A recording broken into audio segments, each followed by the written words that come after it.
So you are welcome to today's section. I want to welcome you to the magic of numbers. Today we are looking at factors. We are looking at factors. I want to say that you are welcome. Enjoy yourself. Enjoy the stay. Do well to ask questions by using any of the means, either in the chat or in the other means of getting to us. We so much appreciate all parents that are joining us today. Thank you very much for your time. Today we are looking at the magic of numbers, factors. Now, what is a factor? What is a factor?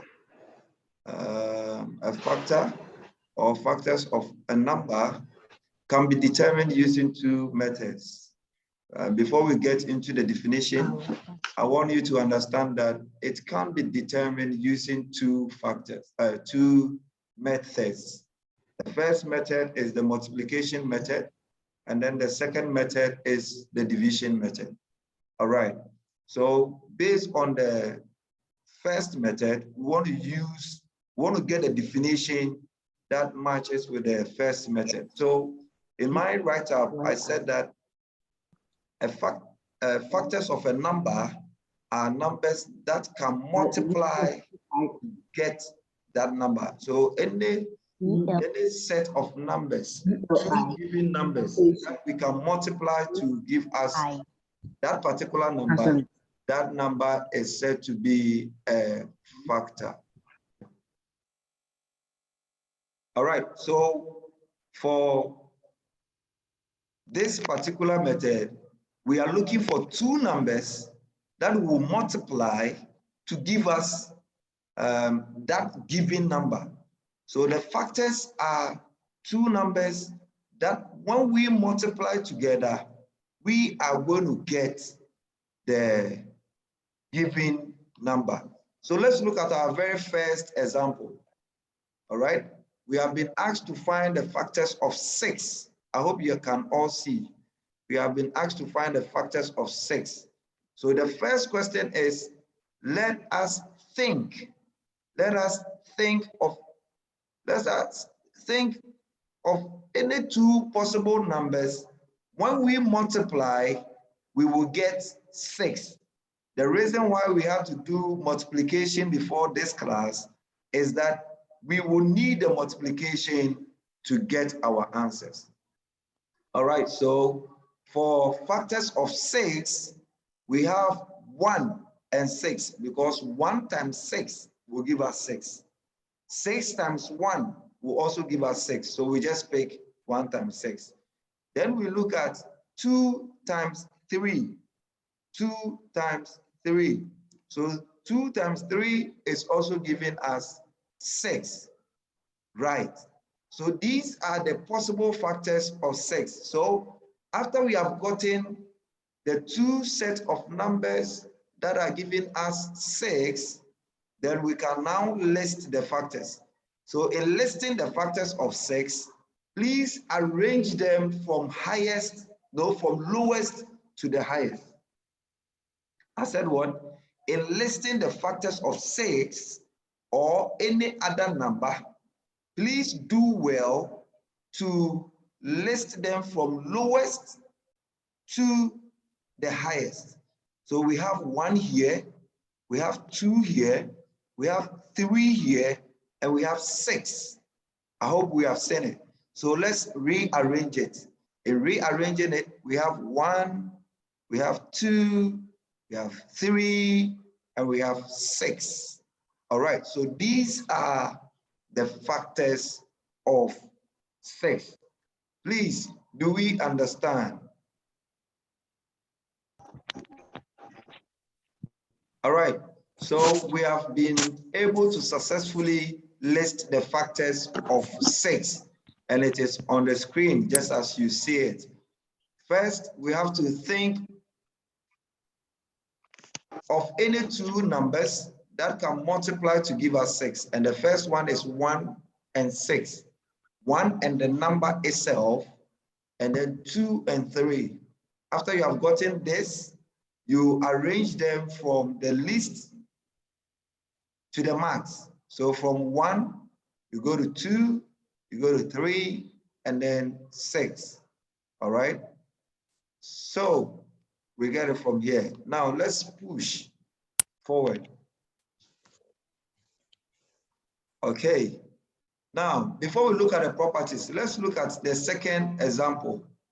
We have been asked to find the factors of 12. The factors of 12. All right, so we are thinking and we are getting two numbers that is going to give us 12. So the first is 1 times 12, which is 12. 2 times a certain number, which is 6, will give us 12. 3 times 4 will give us 12. Have you all seen this? Great. Now, what will we do? We have to now list them from the least to the maximum, all right? So the factors of 12 are all the pair of numbers that can multiply to give us 12. We have established this.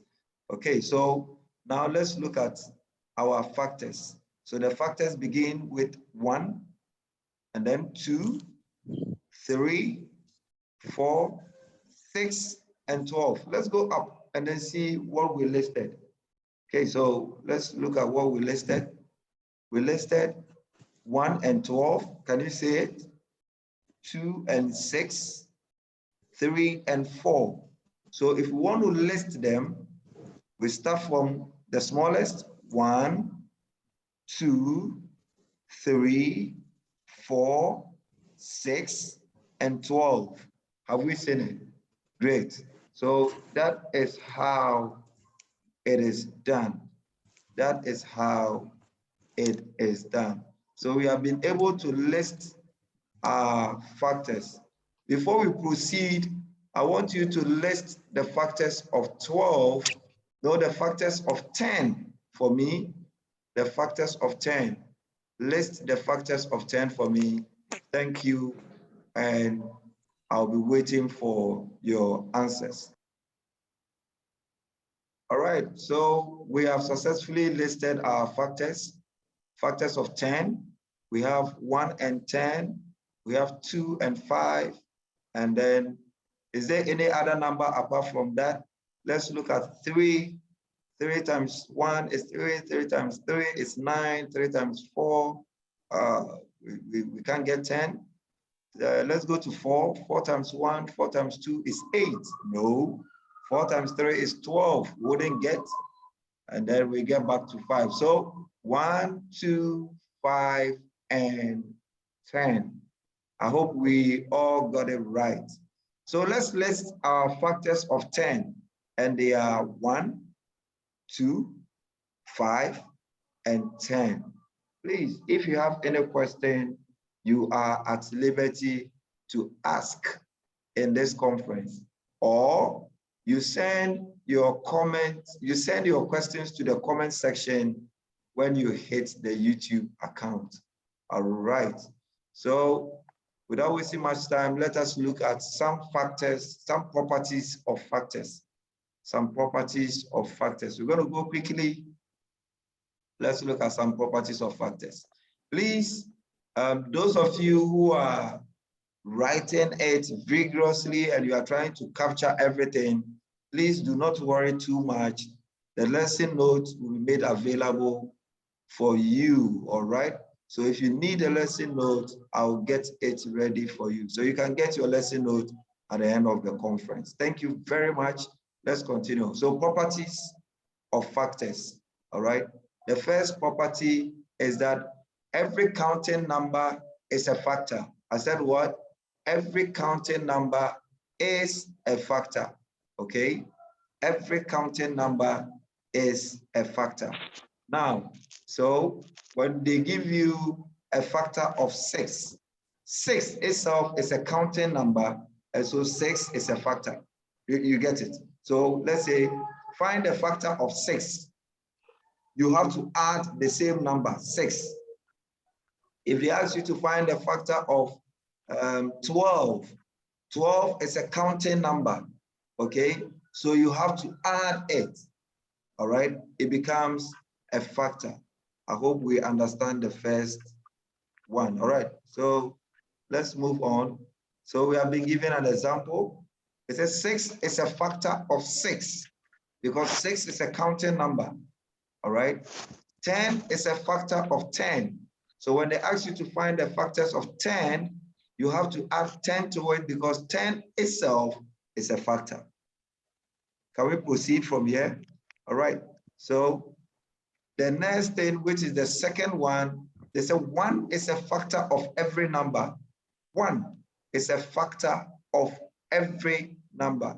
1 is a factor of every number. Very important to note. 1 is a factor of every number. Then we have the third one. It said a factor of a number is either less or equal to that number. Let's understand it. A factor of a number is less than or equal to the number. What it means is that when they ask you to list the factors of 6, you cannot write 8 as part of the factors because they ask you to list the factors up to 6. It is only 6. So if it is more than 6, then it becomes some way. It's wrong. All right. So that is what the property is saying.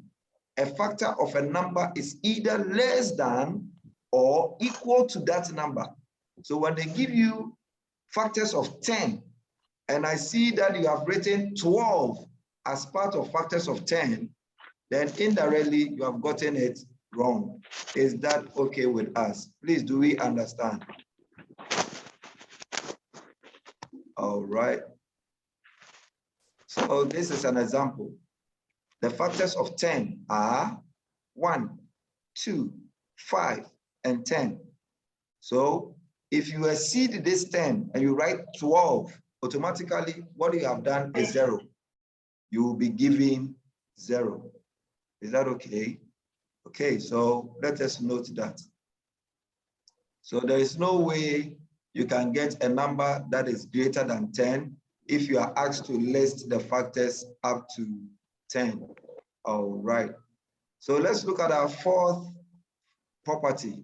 Each counting number has a definite or specific number of factors. Each of them has specific number of factors. You cannot add to, you cannot subtract. You cannot be the first person to invent mathematics. All right. So when we ask you to find the factors of 10, you cannot say the factors of 10 are 1, 2, 4, 5, and 10. You have added yours, and that makes it wrong. So factors of 10, they are only 4. 4 numbers, specific number. Is that okay? Please, do you understand? So factors of 10, specifically, they are only 4, and they are 1, 2, 5, and 10. You cannot add 2, you cannot subtract. So that is what the fourth property is talking about. All right. So we can now look at our second method. The second method is called the division method. As usual, let's try and define it. I always do my best to define it because once you get the definition, that serves as the foundation for what you are going to talk about. So the division method, we are saying that we can use the division method to check whether a particular number is a factor or not.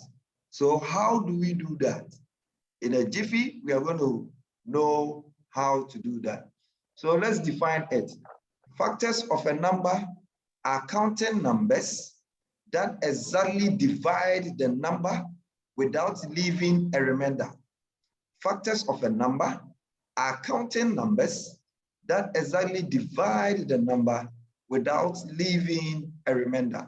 So when you are given a particular number to find its factors, every other thing that you add to should be within. All right? It should be within the number that you have been given. And then also, it should divide it without a remainder. So let's look at this critical example. We have been asked to find the factors of 8.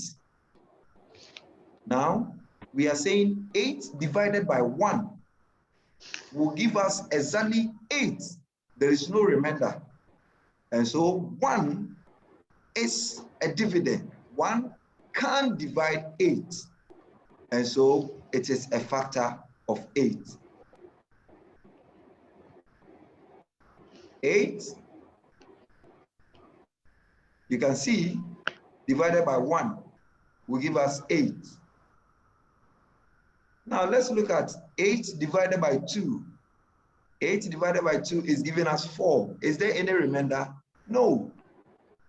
It divides it exactly. So 2 can divide 8. So 2 is a factor of 8. Let's look at another one. 8 divided by 3. 8 divided by 3 will give us a remainder of what? 2, right? So because of that, we cannot have 3 as a factor of 8. We can't have 3 as a factor of 8. Then let's look at the next one. 8 times 4, or 8 divided by 4 is 2. 8 divided by 4 is 2. Exactly, without any remainder. So 4 is divisible. All right, so it's a dividend. All right, so we can divide. And then let's look at 5. Can it? When 5 divides 8, there will be a remainder, so it does not qualify. 6 does not qualify. 7, there will be a remainder. And then finally, we get to 8. Have you all seen it? Very good. So you can also use method 2 to find out whether a number is a factor or not. A number is a factor or not. But most often than not, most learners prefer method 1, which is the multiplication method. Most learners prefer method 1. And I want to say that any of the methods that you use is acceptable. Any of them is acceptable. Any of them is welcome, provided you can get the right answers. You are welcome. All right. So, ladies and gentlemen, our first exercise is available. I'll send you the lesson material so that you can write your exercises. Thank you very much. I want to pause here and then give you the opportunity to ask all the questions you have on your mind. All right, so let's have the first question. Is there any question, please? A copy of exercise, maybe. Is there any question? All right, I want to say all right, I want to say a big thank you to all parents. I want to say a big thank you to all learners for joining us today. Thank you. I am grateful. Parents and learners for joining us today. I am grateful you did. So grateful you came. I'm grateful you joined us today. It's been an interesting time. Please make sure that you watch the videos, you solve more examples, and then kindly write a very nice message. It is also very important. All right. On this note, I want to say thank you for coming, and I am happy you are enjoying yourself. Was a job. This meeting is being recorded. Oh, jeez.